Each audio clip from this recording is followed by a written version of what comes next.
श्री शिवाय नमस्तुभ्यम। हर हर महादेव। छत्तीसगढ़ के भिलाई में पंडित प्रदीप मिश्रा जी द्वारा बाँची जा रही एकांतेश्वर महादेव शिव महापुराण कथा के 5वें दिन की कथा आज पूर्ण हो चुकी है। यह कथा 25 अप्रैल से 1 मई तक दोपहर के 2 बजे से 5 बजे तक चलने वाली है। आज की कथा में गुरुजी ने पत्र, उपाय व उपयोगी जानकारी दी है। सभी की जानकारी आपको इस वीडियो में दी जाएगी। वैशाख के महीने में गुरुजी ने एक विशेष मनोकामना पूर्ति उपाय बताया है, उसकी जानकारी भी हम आपको इस वीडियो में देंगे। अगर आपने आज की कथा नहीं सुनी है, पूरी कथा का रास्ता तो आपको इस छोटे से वीडियो से मिल जाएगा। बढ़ते हैं आज की कथा की पहली जानकारी की ओर। गुरुजी ने कहा 2 तरह के जहर होते हैं, एक जहर मुख से पिया जाता है और एक जहर कान से पिया जाता है। जो जहर मुख से पिया जाता है उसे पीकर इंसान तुरंत मर जाता है, लेकिन जो जहर कान से पिया जाता है उस जहर को पीने से व्यक्ति रोज़ मरता है। कोई आपको अपशब्द कह रहा है, कोई आपको गलत ताने मारने की कोशिश कर रहा है, तो आपको वहाँ से दूर हट जाना है। आपको उनको उत्तर नहीं देना चाहिए। आपको अपशब्द कहने पर, ताने कहने पर वहाँ से हटने का ही प्रयास करना चाहिए। आपको अपने अंदर भक्ति का बैलेंस बना कर रखना चाहिए। बढ़ते हैं आज की कथा की दूसरी जानकारी की ओर। गुरुजी ने आज सभी से निवेदन किया, शिव महापुराण में भीड़ बढ़ाने के लिए मत चले आना। जब आप शिव महापुराण कथा में आना चाहते हैं तो इस कथा में आप भक्ति बढ़ाने के लिए आए, मंत्र जाप बढ़ाने के लिए आए, भगवान का स्मरण बढ़ाने के लिए आए। बढ़ते हैं आज की कथा की तीसरी जानकारी की ओर। गुरुजी ने कहा भोजन की पंगत छूट जाए चलेगा, पर अच्छे लोगों की संगत नहीं छूटनी चाहिए। अच्छे लोगों की संगत कर लो, जो रोज़ मंदिर जा रहा है, जो भगवान की संगत में है, जो भगवान के मंत्र जाप में है, जो भगवान के भजन में है, ऐसे लोगों की संगत जरूर करनी चाहिए। बढ़ते हैं आज की कथा की चौथी जानकारी की ओर। खरगोन से एक महिला का पत्र आया जिसमें उन्होंने लिखा था कि गुरुजी हम आपका धन्यवाद करना चाहेंगे। कितनी तकलीफ में ज़िंदगी चल रही थी। पति रोज़ मदिरा पीकर आते थे, परेशान करते थे, गलत कर्म करते थे, मारते भी थे, लड़ाई भी करते थे। जीवन में बहुत कष्ट था। मैंने भी सोच लिया था कि अगले ही दिन मर जाऊंगी। मैंने मरने का सोच लिया था और मरने से पहले एक मैसेज लिखने का सोचा। वह मैसेज लिख ही रही थी, इतने में सीहोर वाले महाराज की एक क्लिप आ गई। मैंने वो क्लिप देखी जिसमें उन्होंने कहा कि मैं क्यों मरूं, मैं तो उनकी छाती पर ही मूंग दलूँगी। इसके बाद मैंने भी सोच लिया कि मैं भी नहीं मरूंगी। इसके बाद मैं आपकी कथा सुनने लगी, शिवालय जाने लगी और बाबा की कृपा से मेरे पति ने मदिरा छोड़ दी है और अब वे गलत कामों में भी नहीं है। उसी का आभार व्यक्त करने के लिए यह पत्र आपको लिख रही हूँ। बढ़ते हैं आज की कथा की 5वीं जानकारी की ओर। ज्योतिष ताम्रकर जी पत्र लेकर आई जिसमें उन्होंने लिखा कि गुरुजी हम गुड मॉर्निंग गुड नाइट का ट्रेंड बहुत चल गया था। खराब ट्रेंड की वजह से हमारे क्षेत्र के लोग मांसाहार और व्यसन में बहुत डूबे हुए थे, पर जब से वे लोग शिव महापुराण सुनने लगे हैं तब से वे मांसाहार और व्यसन से बहुत दूर हो चुके हैं। उसी का आभार व्यक्त करने के लिए पत्र लिख रहे हैं। बढ़ते हैं आज की कथा की 6ठी जानकारी की ओर। पार्वती यादव जी पत्र लेकर आई।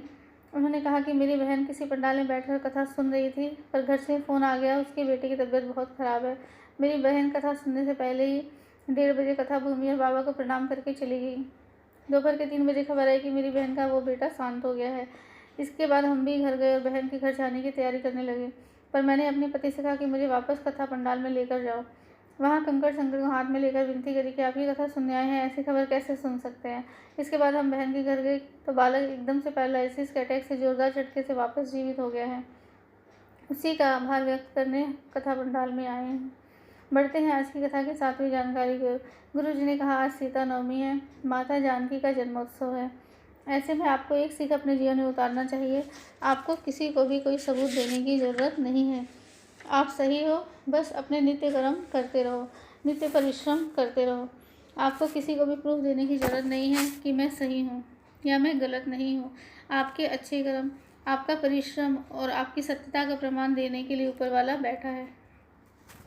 बढ़ते हैं आज की कथा की 8वीं जानकारी की ओर। गुरुजी ने कहा जब घर में बच्चा रहता है उस समय आपको कभी भी किसी की निंदा नहीं करनी चाहिए, ना ही किसी की निंदा सुननी चाहिए, और आपको भूलकर भी शंकर की निंदा नहीं सुननी चाहिए और ना ही शंकर की निंदा करनी चाहिए। शिव महापुराण में यहाँ तक लिखा है कि आपको शिव भक्त की भी ना तो निंदा करनी चाहिए और ना निंदा सुननी चाहिए। बढ़ते हैं आज की कथा की 10वीं जानकारी की ओर। गुरुजी ने आज ताड़का के बारे में बताते हुए कहा कि ताड़का एक यश की बेटी थी। यश भी कोई साधारण नहीं था, सुकृति नाम का यश था जिसके घर में कोई औलाद नहीं थी। वह तप करने लगा, इंद्र की तपस्या की और इंद्र से कहा कि मुझे संतान चाहिए। इस पर इंद्र ने कहा आपको शिव की तपस्या करनी चाहिए, वही आपको संतान दे सकते हैं। इस पर सुकेतु ने कहा वे क्या मुझे संतान देंगे, वे तो शमशान में रहने वाले हैं, उनसे मुझे संतान नहीं चाहिए। इस प्रकार से निंदा करने के बाद वह ब्रह्मा जी की तपस्या करने लगा। ब्रह्मा जी की तपस्या करने के बाद ब्रह्मा जी बोले तुम्हें क्या चाहिए? तो सुकेतु ने कहा मुझे संतान चाहिए।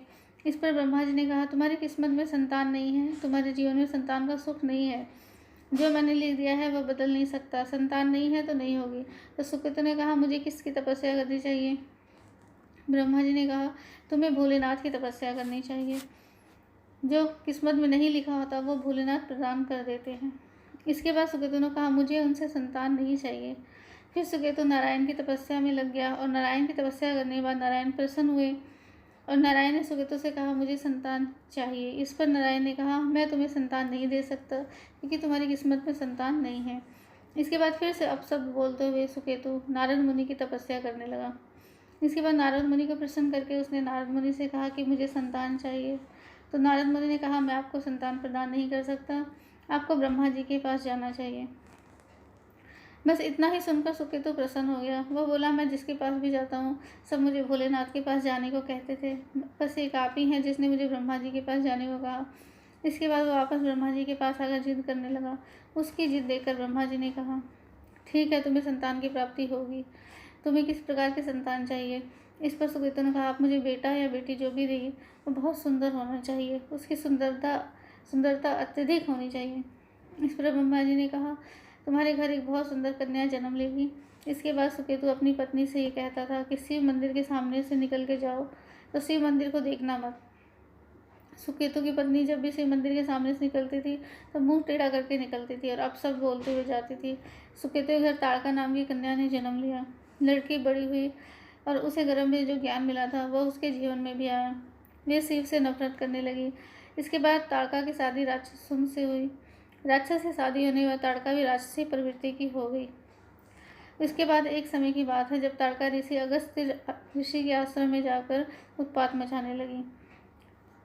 सब चीज़ों को तोड़फोड़ करने लगी। इधर उधर उत्पात मचाने के बाद अगस्त्य ऋषि ने उसे श्राप दे दिया कि तुम जिस रूप में घमंड करती हो वह राक्षस का हो जाएगा और तुम्हारे घर में जो संतान पैदा होगी वह सब समाप्त हो जाएगी। तुम्हारा कुल बढ़ाने वाला कोई नहीं होगा, तुम्हें मारने वाला शंकर का ही भक्त हो। इसके बाद आगे चलकर ताड़का का वध भगवान राम ने किया था। बढ़ते हैं आज की कथा की 11वीं जानकारी की ओर। गुरु जी ने कहा आप शिव मंदिर नहीं जा पाते हो तो शिवालय के शिखर का दर्शन करते हुए आप निकल जाओ, क्योंकि शिखर का दर्शन करने से भी मनुष्य को सभी प्रकार के पापों से मुक्ति मिल जाती है। शिखर दर्शनम सर्व पापनाशनम। गुरु जी ने कहा अगर आप ऐसा करते हुए निकलते हैं, आपने शिव जी का दर्शन नहीं किया, शिवलिंग का भी दर्शन नहीं किया, लेकिन शिखर का दर्शन करने से भी आपको शिव जी के दर्शन का फल प्राप्त हो जाता है। बढ़ते हैं आज की कथा की 12वीं जानकारी की ओर। विशाख के महीने का एक खास उपाय गुरु जी ने बताया है। इस महीने में मिट्टी के मटके का जल अर्पित करने का बहुत महत्व होता है। आपको अपने घर के मिट्टी के मटके का जल अपने घर से लेना है और उसे किसी पात्र में या तांबे के कलश में शिवलिंग पर अर्पित करना है। या फिर मिट्टी का मटका नहीं है तो आप मिट्टी के छोटे से कलश से भी आप शिवलिंग पर जल अर्पित कर सकते हैं। अगर वो भी नहीं करना चाहें तो फिर आप एक दिए में जल ले लें और उसे तांबे के कलश द्वारा शिवलिंग पर अर्पित करें। जल अर्पित करते समय आपको श्री शिवाय नमस्तुभ्यम का जाप करना है और अपनी मनोकामना बोलनी है। इसके अलावा आप एक बेलपत्र लेकर उसे तांबे के कलश में छुआकर फिर उस जल को शिवलिंग पर अर्पित कर सकते हैं, या फिर आप तांबे के कलश में एक बेलपत्र को डुबाकर फिर उस जल को अर्पित कर सकते हैं। जल अर्पित करते समय आप श्री शिवाय नमस्तुभ्यम मंत्र का जाप करते रहें, या फिर नमः शिवाय या ओम नमः शिवाय का जाप भी आप कर सकते हैं और उसके बाद आपने अपनी मनोकामना भोले बाबा से कह देनी है। बस इतना ही करना है। विशाख माह के इस उपाय से भोलेनाथ बहुत शीघ्र प्रसन्न होते हैं और आप पर अपनी कृपा जरूर बरसाते हैं। उम्मीद है आपको इस कथा में इस वीडियो में दी गई जानकारी से लाभ पहुँचेगा और बहुत आनंद आएगा। वीडियो को लाइक करें, चैनल को सब्सक्राइब करें। श्री शिवाय नमस्तुभ्यम। हर हर महादेव।